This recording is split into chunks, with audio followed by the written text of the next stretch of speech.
தேர்தல் அப்படின்னாலே இந்த கருத்து கணிப்பு அப்படிங்கிறது தவிர்க்க முடியாத ஒரு விஷயமா தான் இருக்குது. இதற்கு முன்னால் 2021 2016 இந்த சட்டமன்ற தேர்தல்களையும் 14 19 24 பாராளுமன்ற தேர்தல்களையும் வந்த கருத்து கணிப்புகள் கிட்டத்தட்ட வந்து மேட்ச் ஆகிற மாதிரி இருந்துச்சு. அந்த கருத்து கணிப்புகளோட முடிவுகள் தேர்தல் முடிவுகளை எதிரொலிச்சு. ஆனால் இந்த முறை அதற்கான சாத்தியக்கூறுகள் இருக்கா அப்படின்னா அது கிடையாது. ஏன் அப்படின்னா பொதுவாக இந்த கருத்து கணிப்புகள் அப்படிங்கிறது நாங்கள் போனோம், மக்கள்கிட்ட பேசினோம், மக்கள்கிட்ட கருத்து கேட்டோம், மக்கள் சொல்கிற கருத்தின் அடிப்படையில் நாங்கள் வந்து யார் வெற்றி பெறுவார்கள், யார் யாருக்கு எத்தனை சீட்டுகள் கிடைக்கும், எவ்வளோ தொகுதிகள் கிடைக்குங்கிறத சொல்கிறோம் அப்படின்னு சொல்லி இந்த கருத்து கணிப்பில் அவங்க சொல்லுவாங்க. உண்மையிலேயே மக்கள்கிட்ட போய் கேட்டு மக்கள் சொல்லக்கூடிய பதில்களின் அடிப்படையில் இவங்க சொல்லக்கூடிய அந்த முடிவுகள் அப்படிங்கிறது சரியானதாக இருக்குமோ அப்படின்னா 100% அது எப்போவுமே சரியாகவே இருக்காது. ஏன் அப்படின்னா இங்கே வந்து குரூப்ஸ் கொஞ்சம் இருக்கிறாங்க. தேர்தல்களில் வந்து நம்ம வாக்கு வங்கியை கணக்கு பண்ணும்போது சில குரூப்பாக கொஞ்சம் இருப்பாங்க. உதாரணத்துக்கு சொன்னோம் அப்படின்னா கவர்மெண்ட் ஸ்டாஃப்ஸு, மகளிர், சிறுபான்மை, இந்த மாதிரி வந்து குரூப்புகள் நிறையா இருக்கும். இப்போ அதில் வந்து மாற்றத்தை விரும்பக்கூடியவர்கள், புதிய வாக்காளர்கள், ரசிகர்கள், இவங்களாம் இப்போ புதுசாக உள்ள ஆட் ஆகிறாங்க.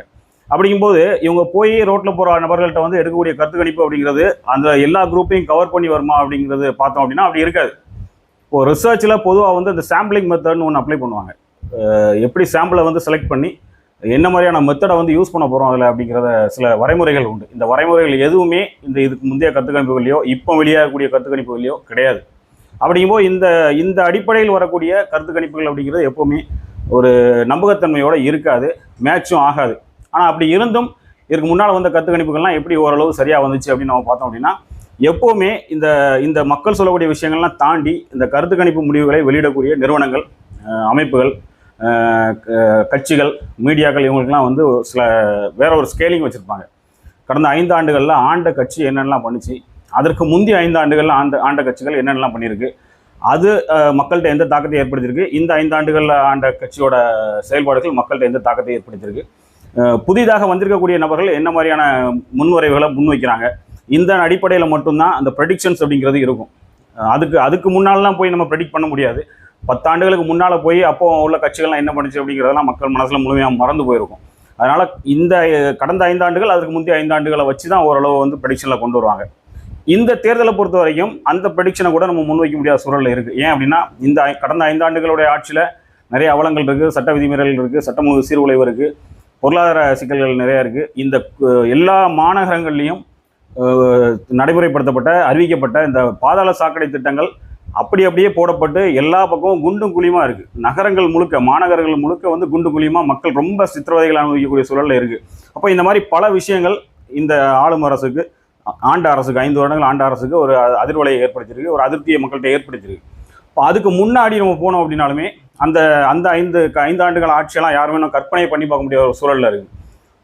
அம்மையார் அவர்களை முதல்வராக தேர்வு செய்வதற்காக அளிக்கப்பட்ட வாக்கு கடைசியில் வந்து எடப்பாடி அவர்களுக்கு சாதகமாக போய் அமைந்து அம்மையார் அவர்களின் மறைவை தொடர்ந்து பாஜக உள்ள வந்து முழுக்க தமிழ்நாட்டை வந்து 5 வருஷம் அவங்க ஆட்சி பண்ணி அந்த 5 வருடங்களில் அவங்களுக்கு தேவையான எல்லா விஷயங்களையும் தமிழ்நாட்டுக்குள்ளே பண்ணது. தமிழக மக்களை ஒட்டுமொத்தமாக இந்த அதிமுக அரசு அடகு வச்சிச்சு மத்திய டெல்லியில் அப்படின்னு சொல்லி ஒரு பெரிய அதிர்வலை வந்து மக்கள்கிட்ட இருக்குது. அப்போ இந்த 2 கட்சிகளுக்குமான மாற்று வேணும் அப்படிங்கிற ஒரு எண்ணம் மக்கள்கிட்ட உருவாகி தான் கடந்த தேர்தலில் நாம் தமிழர் கட்சிக்கு நல்ல வாக்கு வங்கியை வந்து மக்கள் கொடுத்தாங்க. ஒரு 8% வாக்கு வங்கி அப்படிங்கிறது சாதாரண விஷயம் இல்லை, ஒரு பெரிய விஷயம். அது வந்து மாற்றத்தை விரும்பக்கூடிய மக்களுடைய வாக்காக தான் விழுந்துச்சு. அப்போ இந்த முறை தேர்தல் வரும்போதும் அந்த மாற்றத்தை விரும்பக்கூடிய மக்களுடைய எண்ணிக்கை, அதிருப்தியாளருடைய எண்ணிக்கை, திமுக அதிமுக மேலே அதிருப்தியாக இருக்கக்கூடிய மக்களுடைய எண்ணிக்கை அதிகமாக தான் இருக்குது. ஆனாலும் இந்த முறை வந்து அந்த அதிருப்தி வாக்கு முழுமையாக நாம் தமிழர் கட்சி வருவதற்கான சாத்தியக்கூறுகள் இல்லை. ஏன் அப்படின்னா நடிகர் விஜய் அவர்கள் கட்சி தொடங்கி அவர் கட்சிக்குள்ளே வந்துட்டார். அப்போ இந்த முறை அந்த மாற்றத்தை விரும்பக்கூடிய மக்களுடைய வாக்கும் 2ஆக பிரியுது. இப்போ இந்த மாற்றத்தை விரும்பக்கூடிய மக்களுடைய வாக்கு மட்டும் நாம் தமிழர் கட்சிக்கு வரும், அதில் ஒரு பாதி பிரிஞ்சிருது. இப்போ நாம் தமிழர் கட்சியை பொறுத்த வரைக்கும் அதோட தலைமையை பார்த்து எல்லாரும் பயப்படுறாங்க. இன்றைக்கி ஒரு பேச்சு, நாளைக்கு ஒரு பேச்சாக இருக்குது. கொள்கை நிலைப்பாடில் வந்து அந்த தனித்து நிற்பது அப்படிங்கிற ஒரு விஷயத்தை தாண்டி வேறு எதுலையுமே அவர் நிலையான ஒரு நிலைப்பாட்டில் ஸ்டடியாக இல்லை அப்படிங்கிற ஒரு அதிருப்தி பரவலாக இந்த மாற்றத்தை விரும்பக்கூடிய மக்கள்கிட்ட இருக்குது. ஏன்னா அந்த மாற்றத்தை விரும்பக்கூடிய மக்கள் எப்பவுமே என்ன பண்ணுவாங்க அப்படின்னா ரொம்ப குரூஷியலாக யோசிப்பாங்க. எது சரி எது தப்புங்கிறதெல்லாம் பகுப்பாய்வு செஞ்சு தான் ஓட்டு போடுவாங்க. இப்போ அந்த மக்களுக்கு வந்து இவருடைய அந்த முரண்பட்ட சித்தாந்த அடிப்படையிலான பேச்சுக்கள் எல்லாமே கடுமையான அதிருப்தியை உருவாக்கி அந்த தலைமையின் மீது ஒரு அச்சுறுத்தலை உருவாக்கியிருக்கு. அப்படியே எந்த பக்கம் வந்தோம் அப்படின்னா இன்னொரு மாற்றத்தை தரதா நடிகர் விஜய் அவர்கள் உள்ளே வராரு, கட்சி ஆரம்பித்து அவர் ஒரு தலைமை ஏற்று வராரு. அங்கே பார்க்கும்போது அந்த கட்சியோட தொண்டர்களை பார்த்து எல்லாரும் அச்சப்படுறாங்க. அப்படி ஒரு சூழலும் இருக்குது. ஆனால் அவர் வந்து இப்போ இந்த மகளிரோட வாக்கு வங்கியில் கொஞ்சம் பிரிப்பார், ரசிகருடைய வாக்கு ஃபுல்லாக முழுமையாக எடுப்பார், மாற்றத்தை விரும்பக்கூடிய மக்களோட வாக்குகளையும் பிரிப்பார் அப்படிங்கிற சூழல் இருக்குது. இதுதான் இப்போ நிலவரம், தமிழ்நாடு அரசியலோட நிலவரம் அப்படிங்கிறது இதுதான். இதை தாண்டி வடக்க திரு வேல்முருகன் அவர்கள் குறிப்பிடத்தகுந்த வாக்கு வங்கி வந்து அவர் பிரிக்கிறதுக்கான வாய்ப்புகள் இருக்குது. தெற்க வந்துட்டோம் அப்படின்னா கிருஷ்ணசாமி அவர்களும் PMT இசைக்கராஜா அவர்களும் சசிகலா அம்மையார் அவர்களும் ஒரு குறிப்பிட்ட வாக்கு வங்கி வந்து இங்கே பிரிக்கிறதுக்கான வாய்ப்புகள் இருக்குது. இப்போ இப்படி வாக்குகள் வந்து முழுக்க வடக்கையும் தெற்கையும் சிதறதுனால இந்த முறை தேர்தலில் இவங்க தான் வருவாங்க அப்படிங்கிறத வந்து அறுதிட்டு யாருமே சொல்லவே முடியாது. இப்படி தான் இருக்கும் அப்படிங்கிறத அந்த சொல்லக்கூடிய கருத்து கணிப்புகள் எல்லாமே வந்து ஒரு ஹம்பக்காக தான் இருக்கும். இந்த கருத்து கணிப்புகளின் முடிவுகள் வந்து தேர்தலில் வந்து எதிரொலிக்காது. தேர்தல் முடிவுகளில் இதுதான் யதார்த்தமான ஒரு விஷயம். மக்கள் முழுக்க குழம்பிவே இருக்காங்க, என்ன பண்ணுறதுனே தெரியாமல். அந்த நிலையாக விழக்கூடிய வாக்குகள் அதிமுக வாக்கு வங்கிகள் அது ஓரளவு விழும். அதுலேயும் அம்மையார் மறைவுக்கு பின்பு அதிமுகவோட வாக்கு வங்கி வந்து முழுக்க உடஞ்சிச்சு.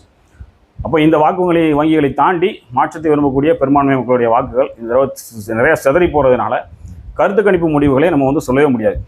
தனிப்பெரும்பான்மை அமைவதற்கான வாய்ப்புகள் ரொம்ப கம்மி. தனிப்பெரும்பான்மையோட ஒரு கட்சி ஆட்சி அமைக்கிறதுக்கான வாய்ப்பு தமிழ்நாட்டுக்கு இப்போ ரொம்ப கம்மியாக இருக்குது. கூட்டணி ஆட்சி அமைவதற்கான வாய்ப்புகள் தான் அதிகமாக இருக்குது. அதையுமே நம்ம உறுதியாக சொல்ல முடியாது. தேர்தல் முடிஞ்சக்கு வந்து வரும். அப்போ இந்த கருத்து கணிப்புகள் எல்லாத்தையும் கருத்து கணிப்புன்னு சொல்கிறத விட எப்போவுமே சொல்லுவாங்க கருத்து திணிப்பு அப்படின்னு. இப்போ வந்து இதை பலவந்தமான கருத்து திணிப்பாக தான் இப்போ உள்ள சூழலை பார்க்க முடியும். இப்போ இந்த கருத்து திணிப்புகளை எல்லாம் ஓரமாக ஒதுக்கி வச்சுட்டு ஒவ்வொருவரும் தங்களுக்கு எது சரின்னு தோணுதோ கடந்த ஒரு 10 ஆண்டுகளை வந்து ஒரு மதிப்பீட்டுக்கு உட்படுத்தி மாற்றத்தை உருவாக்கணும் அப்படின்னு நினைக்கிறவங்க அதை நோக்கி நகர்றது ஒரு சரியான விஷயமா இருக்கும். இந்த கருத்து திணிப்புகள்லேருந்து கொஞ்சம் ஒதுங்கி இருக்கிறது நல்ல விஷயம்.